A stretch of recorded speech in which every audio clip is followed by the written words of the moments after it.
Jazz. Got to start with the Jazz. They just finished Game 4 against Denver, and the Jazz are now one game away from moving on to the conference semifinals. Donovan Mitchell was incredible once again. Scored 15 points in the first quarter alone. Jordan Clarkson was the man in the second quarter for the Jazz. He scored 12 in the quarter, 24 for the game. Clarkson providing a huge spark off the bench, pretty much the only spark off the bench, really, for the Jazz. Jamal Murray, though, was ridiculous for the Nuggets. He helped Denver take a one-point lead into the break at 65-64. Third quarter, time for Mike Conley to get hot. The proud papa of three had 26 points. How about Rudy Gobert taking the lob from Donovan Mitchell? They look pretty salvageable to me on this connection, don't they? 17 for Rudy.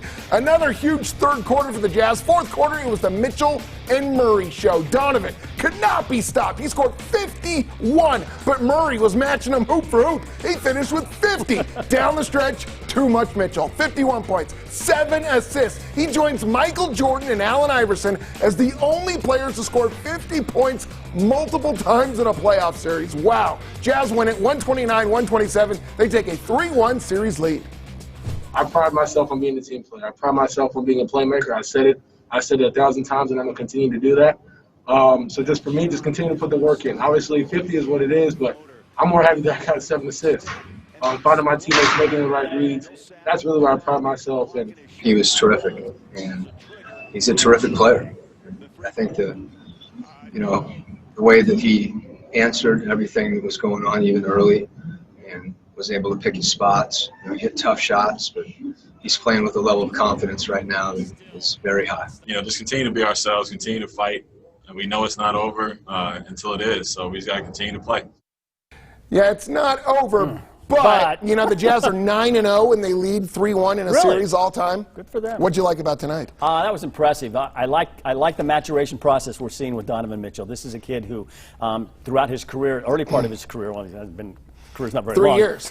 He's missed a lot of clutch shots. Yeah. He struggled in the playoffs last year when he felt like all the pressure was on him to carry the team, but he has really stepped his game up. He is taking charge. Everyone knows he's going to have the ball at the end of the game. Right. And they still can't stop him. Right. It's impressive to watch. And to think that he's in company with Michael Jordan and Allen Iverson. And you know what? He couldn't have gotten to 50 without being so good from the free throw line. Yes. 42 of 44. He's missed 2 free throws the entire series. It's unbelievable. He needs to work on that a little bit. But no, he's hitting every kind of shot, not just from 3. He's attacking the basket. You could tell Denver was the more desperate team coming into this game. They knew if they lost. But they played well. I was impressed with the way Nuggets played. A lot better than they did in games 2 and 3 when they kind of quit on the series. But Donovan Mitchell, when he's on a roll like this, he's unguardable. He's unstoppable. And the other thing I like about Mitchell is how he has been able to get the other players involved. I mean, he started this game. The other games he kind of started slow, the last couple, but then he took it over. This game he had to play. He had 13 points in the first quarter, but he was looking for other players. He finished with 7 assists and with a couple of lobs to Gobert. He's making sure that he gets his teammates involved, and that's the sign of a true superstar. Yeah, no doubt about it. And he got help. Yes, he did get help from Jordan Clarkson, Mike Conley, Rudy Gobert. Joe Ingles was kind of non-existent in this game, but Donovan can't do it alone. We've seen that. He went for 57 in Game 1, which we're going to talk about in a little bit, and the Jazz lost. But, man, Denver just does not have anyone that can stay with Donovan. There's just no way.